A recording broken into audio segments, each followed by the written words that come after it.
All right, friends, come on in, have a seat. Before we get cracking, I want you to get out a science journal and something, a writing utensil to write and draw with. So go ahead and get that ready now.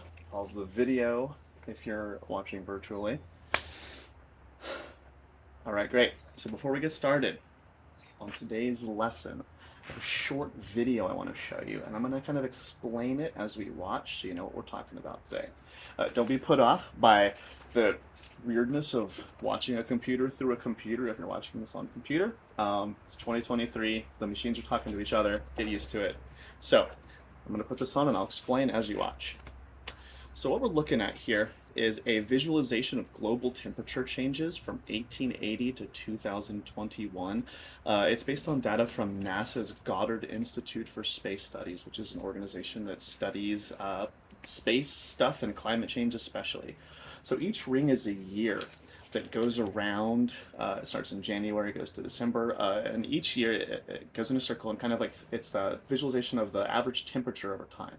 Now, something kind of funky is going to start to happen towards we get to the 1970s. So, towards the middle of the circle is cooler, towards the outside of the circle is warmer by 1 degree Celsius or 2 degrees Fahrenheit, which, in the grand scheme of things, is quite a lot. We'll talk about why later. But keep watching until we get to the 1970s and watch what happens. So, as you can see, we're starting to get a little warmer now. And it picks up quickly as we get into the 1990s and onwards to today.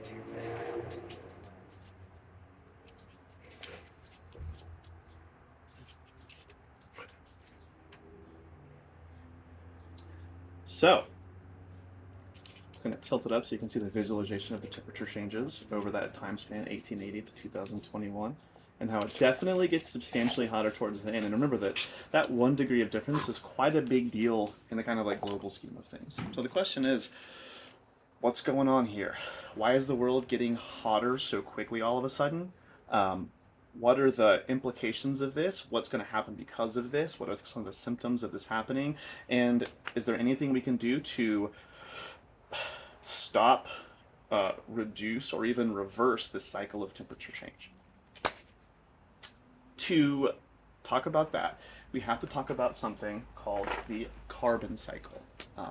This is just one of the kind of systems that makes up kind of like how delicately balanced Earth's many kind of important systems are. So I'm going to write that on the board. Carbon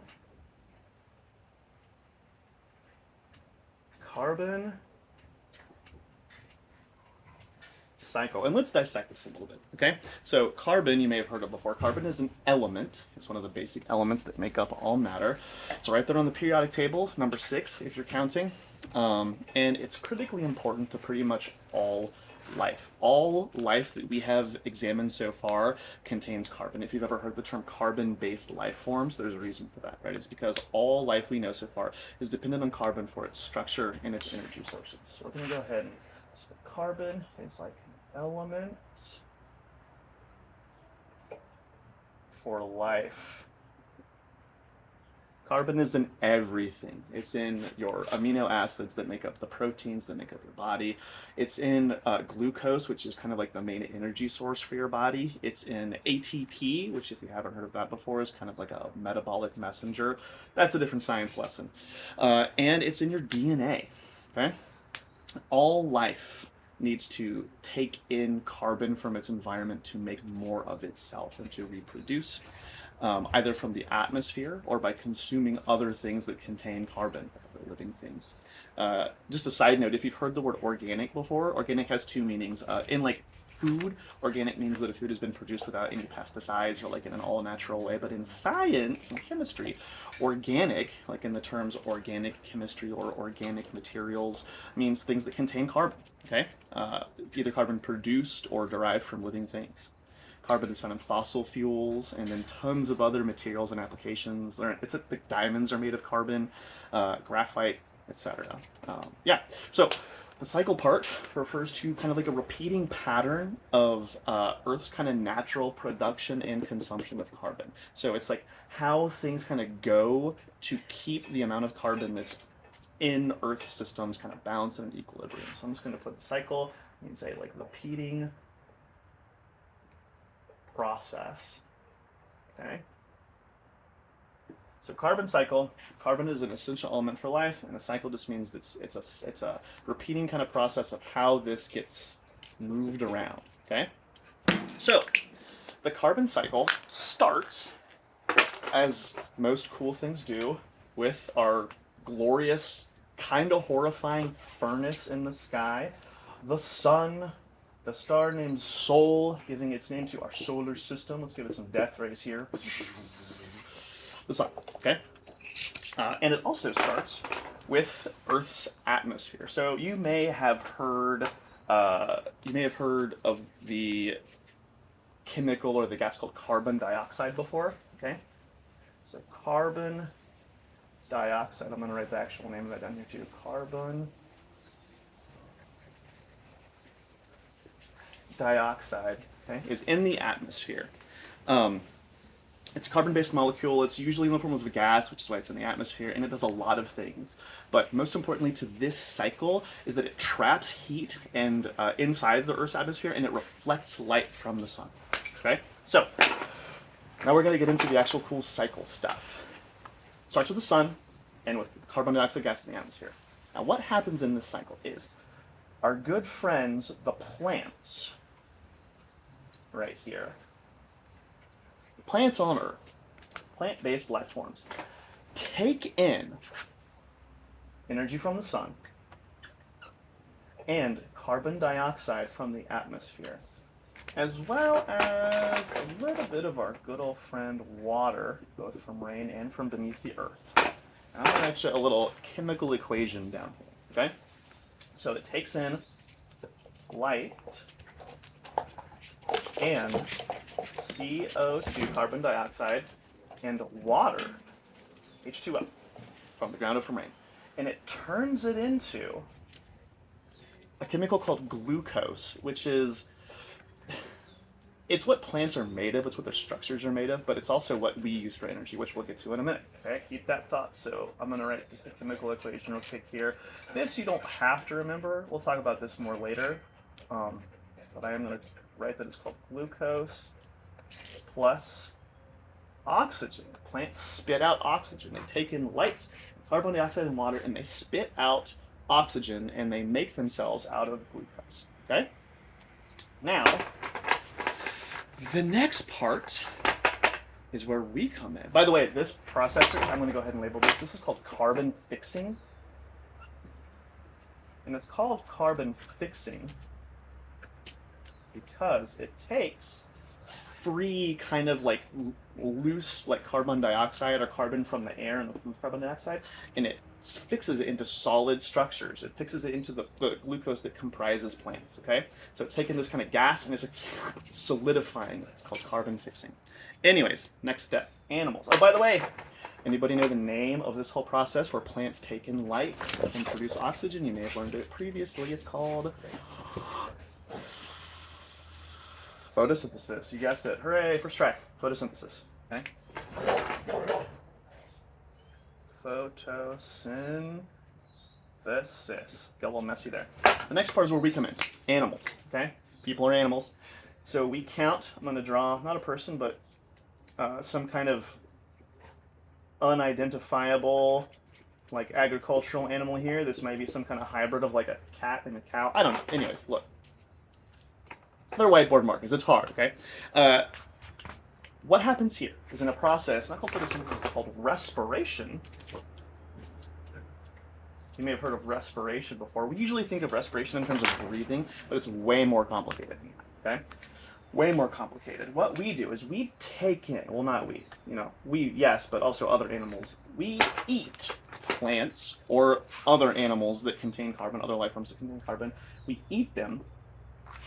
So we take in their glucose, okay, their H6C12O2, and we take in the oxygen that they spit out, okay, and we turn that into more carbon dioxide. We breathe out carbon dioxide, in case you didn't know that, and water. I'll let you guess where the water comes from, and heat, which is another form of energy, just like light is. Okay? By the way, if these little chemical equations are starting to look like math problems, well, welcome to chemistry. It's all connected, right? The math of this and how the Earth behaves is it behaves mathematically, okay? Uh, Anyways, another important thing to know is these equations, right? These are just summaries, okay? The actual processes are way more complex and imperfect, right? Like carbon levels in the air change for lots of reasons. Um, and carbon is often lost, which we're going to talk about next. Carbon's kind of lost from this circle to the sea and land for lots of other reasons, including when plants and animals die without giving up their carbon to other life forms. Okay, so carbon is like kind of nature's version of a battery.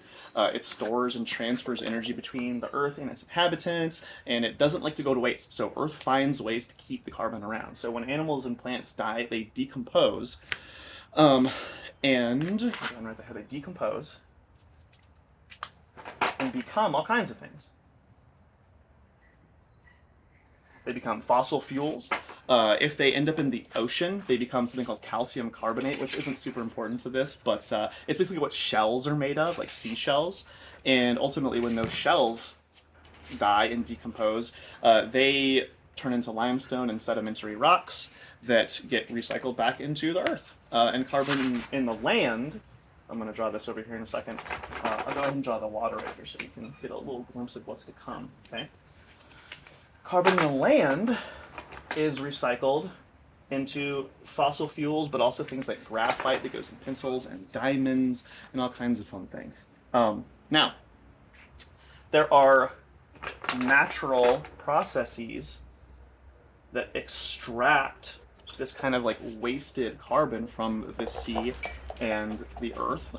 Some of that is in the form of volcanic eruptions. Okay, volcanic eruptions kind of churn carbon into the air in the form of smoke and ash, and it goes back to the atmosphere. So I'm just going to put natural processes down here. Okay, some black natural processes. It's kind of messy. Small whiteboard. Natural processes kind of like take this decomposed and trapped carbon from calcium carbonate in the ocean, from shells, from fossil fuels, from like rocks within the earth that contain carbon, and explode them back out into the atmosphere. So to recap, the basic idea is carbon dioxide in the air is taken in by plants, which in combination with light and water turn it into glucose and oxygen. We breathe in the oxygen and eat the glucose and turn it back into carbon dioxide and water, which plants need, and produce heat, which we need to survive. And then some of the wasted carbon from the cycle kind of gets like returned to the air, earth, and water in numerous ways, and extraction puts it back into the air sometimes, and the cycle just repeats itself. Okay. I want to pause for a second here just to kind of look at like the elegance of this system, right? Like, there's no waste here, right? The natural processes of like the carbon cycle, everything gets used up. It only gets like wasted when it doesn't get wasted. It only gets decomposed when it hasn't been used, but then it's still recycled, right? It's still recycled into earth materials that then get pushed back up when it's necessary. It's perfectly balanced, at least usually, and at least until recently, which brings us back to the video we just watched, okay? Which is kind of where humanity comes in, a special kind of animal that has some special problems and some special powers and some special responsibilities. See, there's one more thing about carbon, okay? One more thing about carbon. Carbon in the atmosphere is the main way that Earth traps heat, okay? So in the early days before plants came around and helped us out a little bit, and sucked out all the CO2, which was mostly what our atmosphere was comprised of in early Earth periods. The Earth was much more like Venus. Okay, so Venus's atmosphere is mostly CO2, and it's an insanely hot, dense, dark, cloudy place. It's also, because CO2 reflects light, remember, it's also the brightest thing in the night sky, except for the moon when it's visible, which isn't always. So plants came and fixed that, right? They took all the CO2 that was kind of like in the sky, and they reduced the CO2, so we got more sunlight. The Earth cooled very very rapidly, but then the plants were dying because they didn't have any CO2 left. So then animals evolved and started producing more CO2 and fixed the increasing oxygen problem that was killing all the plants in nature found balance. But we, as humans, kind of developed ways of like upsetting this system a bit to meet our increasing demand. So I'm gonna put us on the chart here.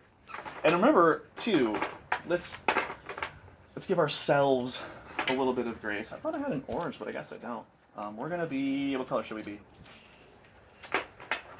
Should we be sun yellow? No, let's be red. Wait a second. This is the orange. It's just super sunny outside. Let's check. Hey, that's different. Okay. Boing.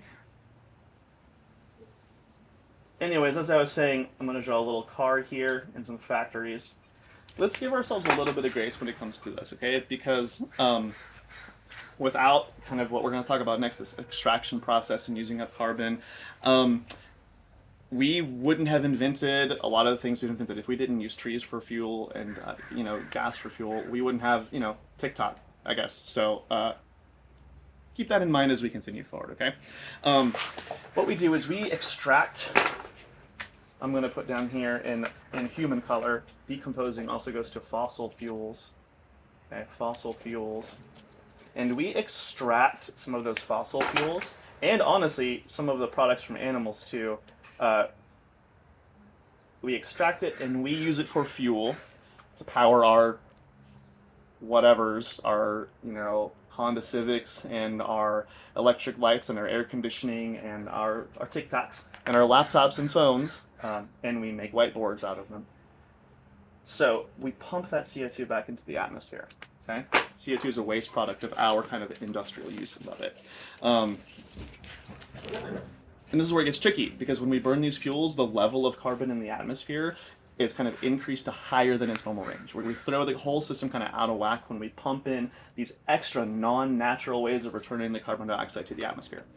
But the environment can only absorb about 40% of the 30 million tons of carbon dioxide that we emit into the atmosphere every year. Okay, so I'm gonna stop for a second. You can pause the video, but I'm just gonna do like a little 5 count, and I want you to see if you can do that math. All right, so 60%. I'll write these numbers down so you can copy them down too.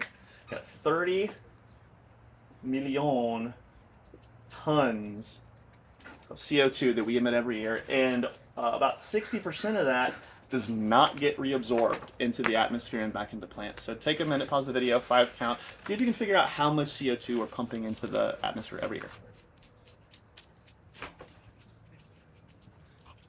Now, I would have given you like a minute to think time if this is an actual lesson, but time's taken. So, if you guessed that 18 million tons of CO2 gets emitted into the atmosphere and not reabsorbed into the cycle every year, you would be correct.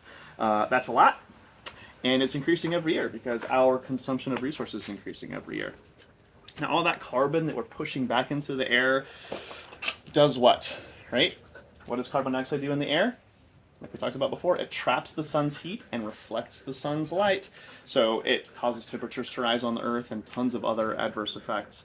By the way, carbon dioxide, if you've probably heard this term before, it's called a greenhouse gas. There are other ones. There's like methane, ozone, water vapor, but those ones aren't quite as bad, and they're not pumped out at nearly the same rate as carbon dioxide is. So that's the basic idea, right? This is the basic cycle. The tricky thing, though, is that every one of these elements is a variable, right? Like every one of these things, another math word, variables, right? You can we can change some of them, but they can all change due to various reasons. The amount of energy being emitted by the sun can change. The amount of carbon dioxide in the air can change for various reasons. The amount plants are able to intake can change. All of this can change. Human intervention can change. Natural extraction can change, right? Now, we as humans, like I said before, have some kind of special powers and some special responsibilities because interact with the world a little differently than most other animals do. We can actually twiddle some of these knobs, right? Like we can twiddle the knob of how many plants there are to intake CO2. We can twiddle the knob of like animal production, atmospheric carbon dioxide due to natural processes. And when we do that, things kind of get weird really quick. So our job as humans, kind of going forward, is to make sure this system stays in balance so that we don't go extinct, right? That's the bad scenario, that we don't want that. We don't want to go extinct. And we kind of have that power to twiddle some of these knobs, to adjust some of the factors in this kind of like cycle. But we need to do it in the right way, and we need to do it kind of fast, because as we watched in the video at the very beginning, things are kind of getting worse quite rapidly recently. And how do we make sure that this all stays in balance, that we're not emitting too much carbon dioxide or too little? It's also a problem.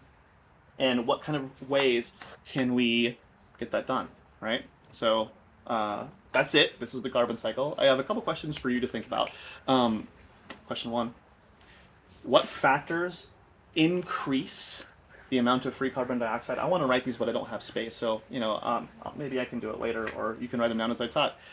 What factors of this cycle increase the amount of free carbon dioxide in the air? What factors in this reduce the amount of free carbon dioxide in the atmosphere? And taking a look at these various variables, like carbon fixing, respiration, decomposition, natural processes, human intervention, what do you think would happen if you adjusted these in various ways? Like, what do you think would happen if you adjusted composition up or down, or if you adjusted animal respiration up or down? That's it. That's the carbon cycle, y'all. There's obviously more to it. It's been more complicated, and I would like to, in future lessons, kind of dissect each of these parts to talk about what is happening on a deeper level with each of them. But this is the essential. This is the intro. This is lesson one. Okay. Now, as for learning activities that I would kind of like, first of all, if I was going to do this for actual students, this would be way more interactive. There'd be more time for questions. I would kind of like elicit some of these responses from students. But even just during the talking portion, if this is in front of a live audience instead of a recorded one. But after this, a little intro lesson, and kind of like as part of future lessons going forward about each one of these things, and about especially the human intervention part. I think the first learning activity immediately after this would be to draw a landscape. Just like, take some time and draw, color, decorate a landscape scene that incorporates all these elements. So it has to be a scene that incorporates the sun, the atmosphere, carbon fixing, photosynthesis, respiration, decomposition, and both natural and human processes that extract that stored carbon out of the earth. And then you would write like kind of like in a little legend or like inset on the image, on like the art piece, you would write a short paragraph on that same thing, right? Just describing the basics of the carbon cycle and how human interference plays a role in that. And then after that, after kind of like they create this art and writing piece, I would like to do kind of like a Family Feud style game where they break up into teams and try to like guess on like a mystery board, like what would be like the top, I don't know, I guess I would, based on how many teams there were, like 4 or 5 teams or 6 teams or whatever, and so the 4, 5, or 6 top carbon cycle upsetters, right? So like industries or cars or jets or like factories or like farms, like animal farms, and see if they can guess them, and then each team would choose one and do some research on like that culprit, right? They would find data on how much CO2, let's say for instance, like animal agriculture emits, and then each team would take their chosen kind of like carbon cycle upsetter and organize as a team. So each team does a different one, like maybe animal agriculture, like shipping, car driving, like industrial usage, whatever, right? Forestry. And then they would organize an event, including signs, data graphs, like data images, and a letter. So signs, data, and visual data, and a letter to basically like organize an event to go to that like culprit, like animal agriculture protest or like a shipping protest to get that kind of like broad culprit to see their effect and give them some suggestions on how they could change to reduce their impact on the carbon cycle and prevent that spiral that we saw in the NASA video from getting way, way, way out of control. So I think that's it. Carbon cycle, learning activities have been described. It's a bright sunny day, so I'm going to let you go. Thanks for watching and thanks for the opportunity. And I hope you enjoyed my little lesson 0.5 of how the carbon cycle works. See ya.